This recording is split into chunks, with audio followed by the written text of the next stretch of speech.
He only understood why his grandma always burst into tears upon seeing him after her death. "Grandma, why are you crying again?" Kelvin asked, wondering what was going on with her.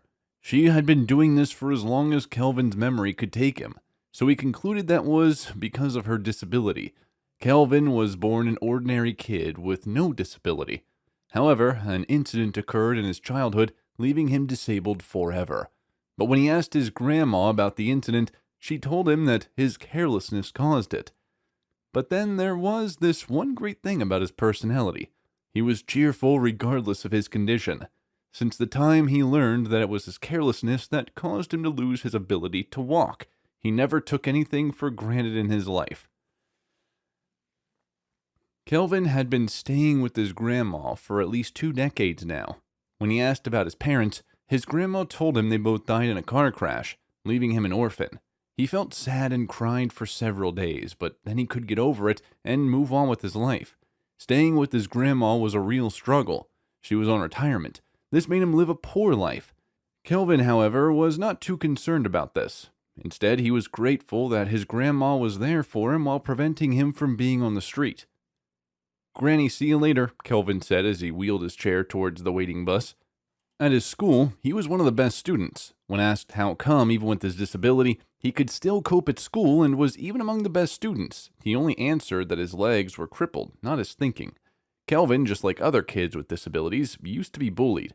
However, instead of crying or even dropping out of school, he decided to silence them in a way that could never recover for a long time. So he studied diligently and became the overall best student in the school. His attitude towards life gradually encouraged and motivated a lot of other kids in his school. At least it has reduced the number of bullies at his school. Because before you bully someone, you should be sure that you are more brilliant than them. Now his school holds a record for having the most brilliant kids with disability. Today, they were asked by their teacher to do a research assignment on the web as their assignment. Kelvin, however, did not have a mobile phone for his assistant. How then was he going to make it? He thought to himself as he went home. He decided to ask his grandma anyway, although he knew the results might not be positive.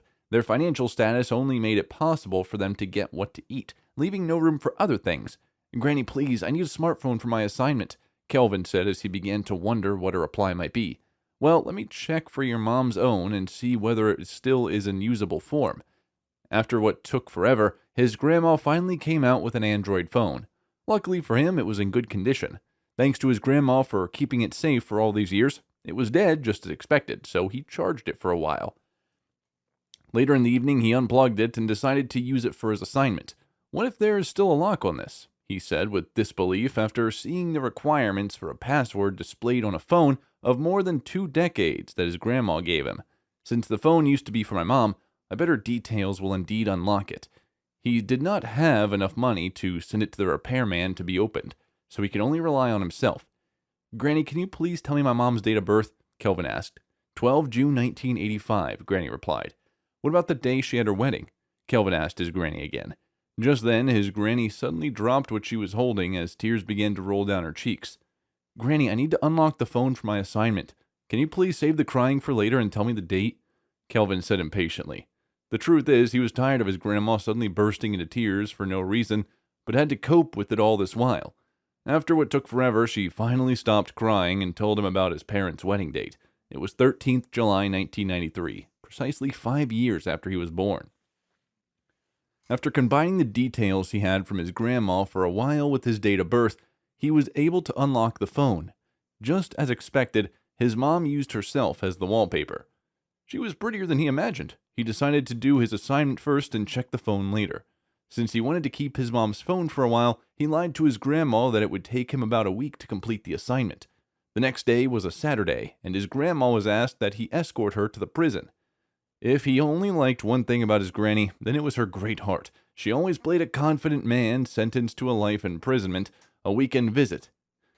When he asked who he was, she said that his neighbor mistakenly shot his daughter. Sadly, the police considered it a murder case, and he was convicted and sent to jail for life.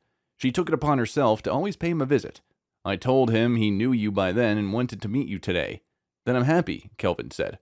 When they got to the prison, they were made to sit in the visitor's room and they were called by the person they wanted.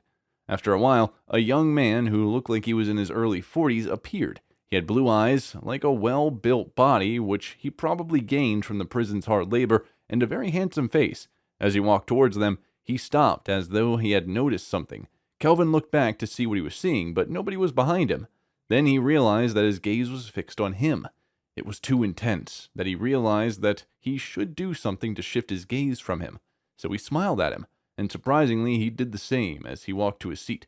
"Pablo, how are you?" Did he hear his grandma call him Pablo? Kelvin thought with surprise. Yeah, because that was the name of his dad, too. Although he can't remember his appearance, his grandma told him a lot about him. "I'm okay, thanks for asking, Granny. This is the grandson, Kelvin, that I talked to you about."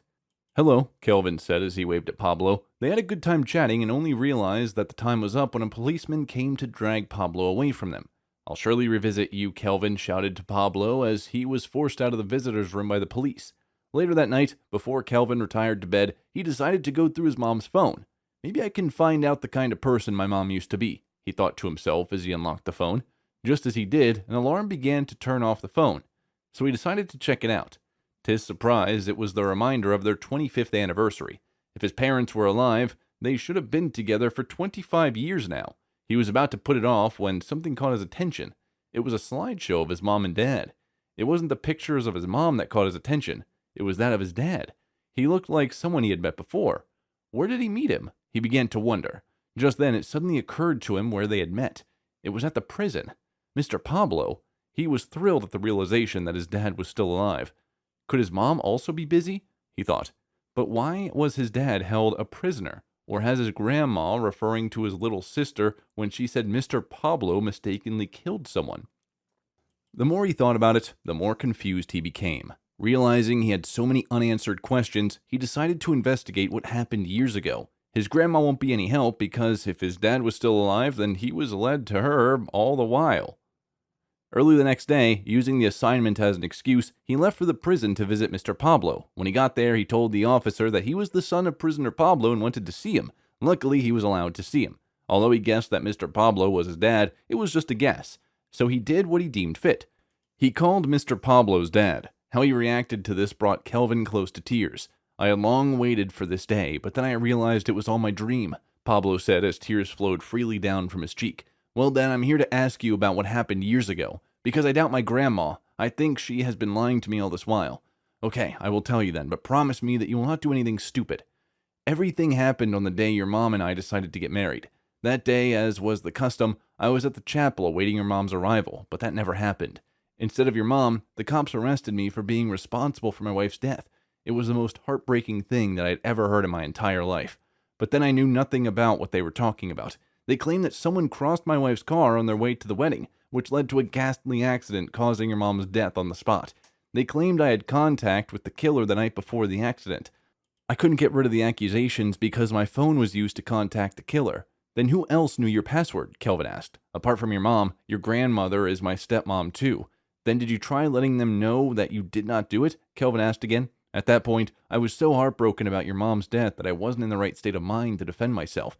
"Dad, can you please tell me how I became disabled?" Kelvin asked again. "I'm sorry, son. You were also in the car with your mom that day when the accident occurred. However, you managed to escape death, but ended up like this narrowly," Mr. Pablo told his son. "Thanks, Dad, for telling me this. I will surely make sure that justice is served," Kelvin said as he bid his dad goodbye. Kelvin got home to meet the absence of his grandma. However, he found a letter she had left behind. "My dear Kelvin, from the moment I gave you your mom's phone for your assignment, I had already decided to reveal the truth about your mom's death and your dad's wrongful imprisonment. You already asked me about why I cried whenever I saw you. Well, it was. I always felt guilty whenever I saw you.